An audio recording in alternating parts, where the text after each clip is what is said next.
shake at you until you stop shaking. Be stable. Okay,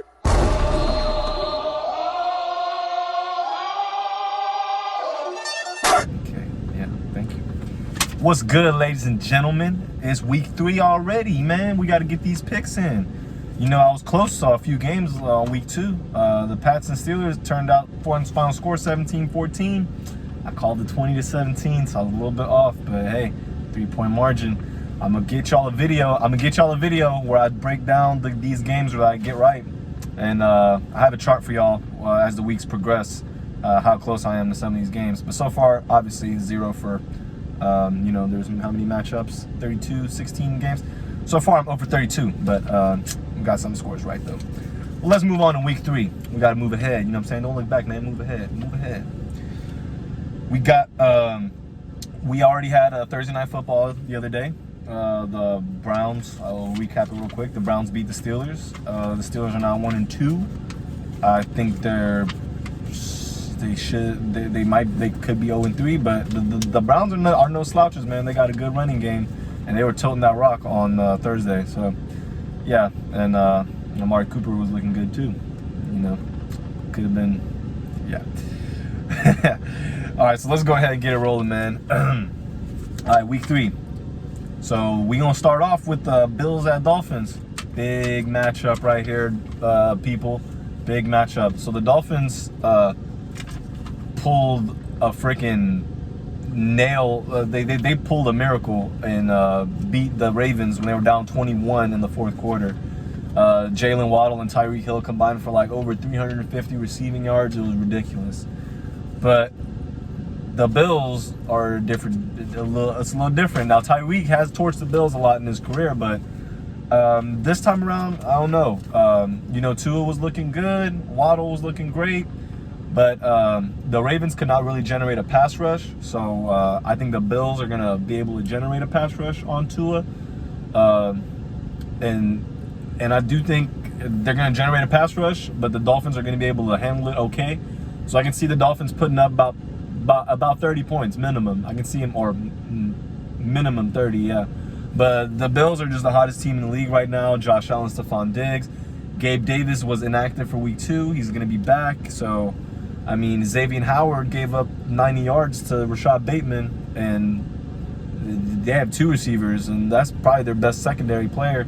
Javon Holland's nice. But yeah, it's going to be, they need to generate a pass rush on Josh Allen if the Dolphins want a chance to win. And with that being said, I think the Bills will do their business. It's going to be a little tough because, you know, it's in Miami. It's a road game.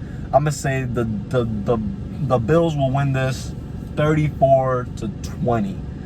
34-20. Yeah, it's going to be one of those division games where there'll probably be some sloppy play. I mean, the Bills were sloppy in week 1.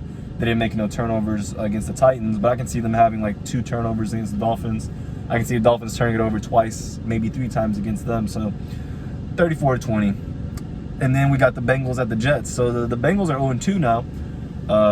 Hey, I'm glad I was wrong last week. The Cowboys ended up beating them, but man, Joe Burrow needs some protection. He's not gonna last long back there if they don't protect him up. So I think at the Jets, they're probably gonna establish a running game, quick passes, get the ball out fast. But I don't know. This is a tricky game because the Jets are at home. They got momentum. They won a crazy game last week where that they scored 14 points in the last under 2 minutes left in the fourth. So I don't see them having that kind of luck. I see the Bengals being very discreet, careful, cautious. And they're defensively, the Bengals are respectable. I mean, they committed Dallas to, they shut them completely down in the second half after they were rolling in the first half. So, and they were getting some pass rush. They only had 1 sack, but they did pressure the quarterback a handful of times. So I can see them getting Joe Flacco. I bet against them last week, but this game is going to be the Bengals. Not be surprised if the Jets give them a tough one though, but I can see it. I can see the Jets winning, or the Bengals winning 23-16. 7-point game.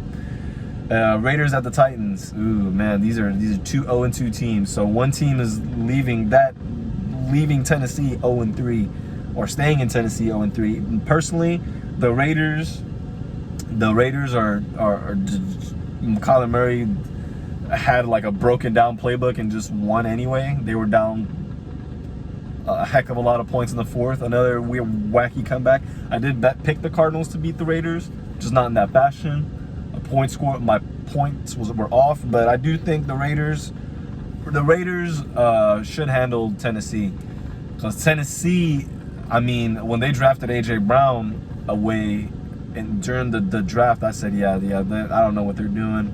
I mean, I respect Mike Vrabel, but this might look to be his worst year as a coach for the standard he set in Tennessee, going back to when they eliminated the Pats in 19 and in 18 when they were, competed with the Colts, I believe it was, for the final playoff spot in that postseason.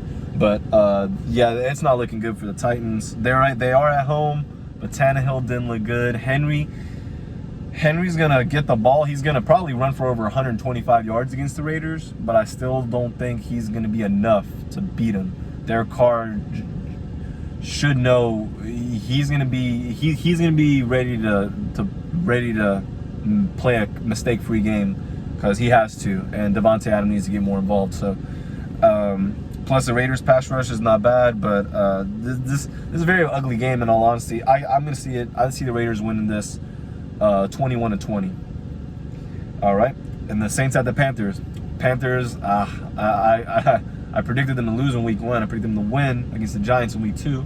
They're 0-2, and after this week, I think they're going to go 0-3, because it's just the Saints are a hard team to beat in the dome, but Saints on the road are not bad. Jameis Winston threw a lot of picks against the Bucs, but I don't think he's going to throw as many against the Panthers. Whichever team turns the ball over the least is going to win. I think that team is going to be the Saints. I got the Saints winning 27-16. Panthers get 16. They're not going to score more than 20 points. I'm sorry, I don't see it. For anybody who's Baker Mayfield, rah, OU fans, man, look, Panthers really didn't even want him, so they're not that good of a team. I don't know. It's not looking good for the Panthers. Ravens at Pats. So this one, I predicted the Pats winning. They weren't going to lose in week 2. But I can see the Ravens bouncing back here. Ravens and Patriots have always been good matchups. Mac Jones has lost. I think he lost to Lamar, so he's gonna want to get one even out with him, get even with Lamar. So I can see this game. Going to OT. I'm gonna say the Ravens win 30-27 in OT. Moving on, we got the Lions at the Vikings. One high-powered offense based off the last 2 weeks. They're averaging 35 points a game, the Lions. And Aiden Hutchinson finally flashed and had 3 sacks for the second overall pick. I think the Vikings are going to get, they're at home. The Lions, I think this would be probably a high-scoring game. I see the Lions losing 28-34, because the Vikings have had their number. They have a better running game than Detroit. DeAndre Swift has got a lot of yards, but he doesn't get the ball. He doesn't get that many carries. He gets like 7 carries for 80 yards. So, a running game can have a lot of yards, but a good running game eats clock. In my opinion, controls the line of scrimmage. If you're breaking long runs, then you can argue that they're not necessarily controlling line of scrimmage, because maybe when you're dropping back to pass, you're letting the quarterback get heated up. So, but they don't. Jared Goff has plenty of protection. So, the Lions can make some noise, but I think the Vikings, after that horrible performance on Monday night against the Eagles, are going to bounce back.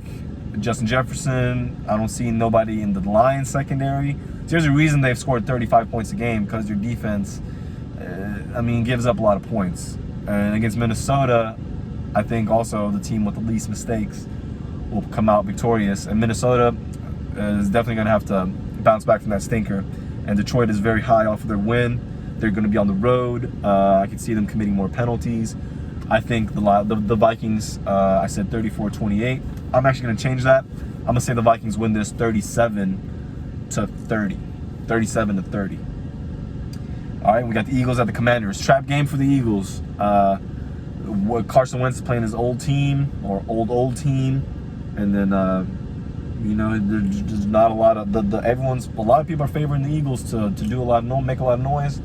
I think they are too, but I think Jalen Hurts in this game he's going to be contained. The teams let him get out the pocket and he rushes for his first downs, and then when he sits back in the pocket and doesn't pass rush seems a little slow to get to him. So he had a great game against the Vikings. He completed, I think he was 25 for 31.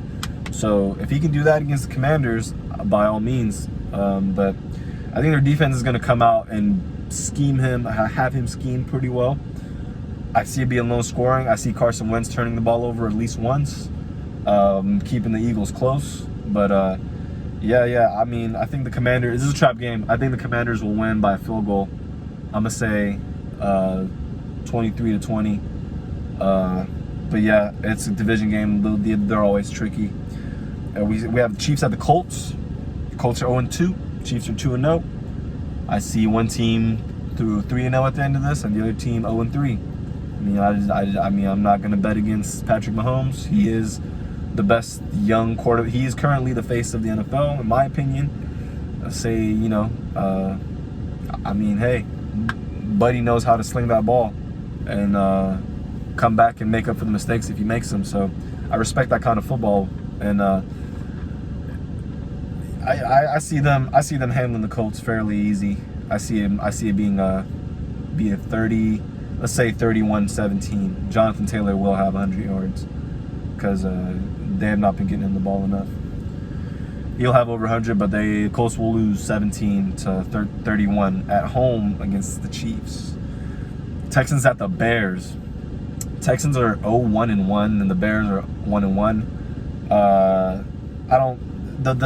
The Texans will have a good pass rush, or they actually haven't had the best pass rush at all. But the Bears don't have that good of offensive line, so if they can heat up Justin Fields, the Texans will be favored. Will probably have a good chance on the road here. But if the Bears take care of the ball, run the ball well, because the Texans do give up a lot of rushing yards. They didn't really draft interior D lineman high in the draft. They drafted Derek Stingley, so I can see the Bears handling. The Bears probably are going to beat the Texans. They're probably going to beat them, but don't be surprised if the Texans get a sneak last-second win here. So I'm going to say Bears. I'm going to say Bears 19, Texans 13. So we got the Jags at the Chargers. This is an interesting game because Justin Herbert got his ribs hurt. Keenan Allen's still questionable. The Jags are looking better and better. I'm telling you, they're a young team. Christian Kirk looks more worthy of that contract he got. Fast, good, great route runner. He scores. He's a high volume. He's high alert when he's in the red zone because when he was in Arizona, he scored. He was leading the team in receiving touchdowns. D-Hop's first year in Arizona in 2020. So Christian Kirk can be dangerous. I think the Jags are gonna. I think they're gonna beat the Chargers. I think they're gonna surprise a lot of people. They surprised a lot of people last week, which they really shouldn't have been a surprise because they always beat the Colts at home, apparently. But I think the Chargers are gonna get after Lawrence, Khalil Mack, Joey Bosa. J.C. Jackson was getting tested in week 2, so I do see them taking some shots. And they got great young receivers. I'm gonna see I think Jacksonville is gonna come out a big victory on the road here. I can see it going. I'm gonna say 31-30. Jacksonville. They're probably gonna get a field goal at the end to win this game.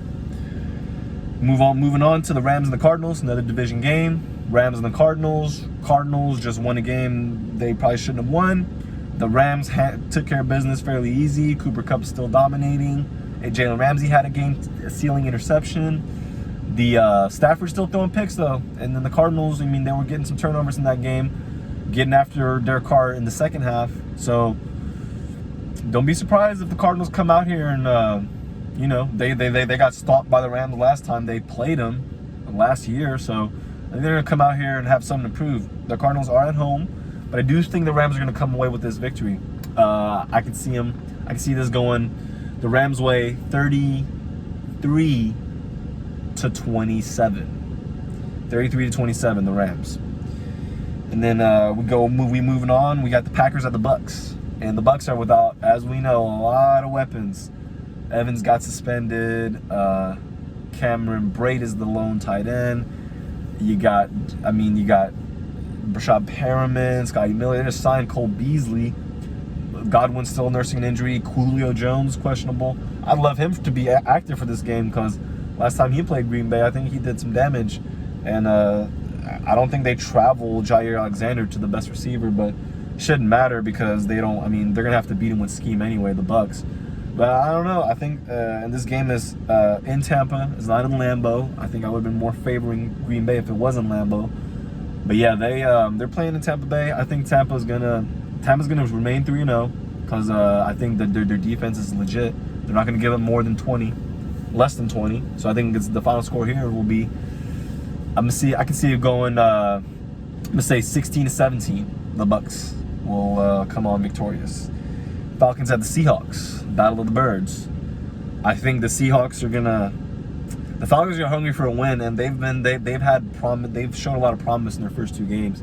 They kind of deserve to win, but then again, it's National Football League. There's a whole team out there scheming.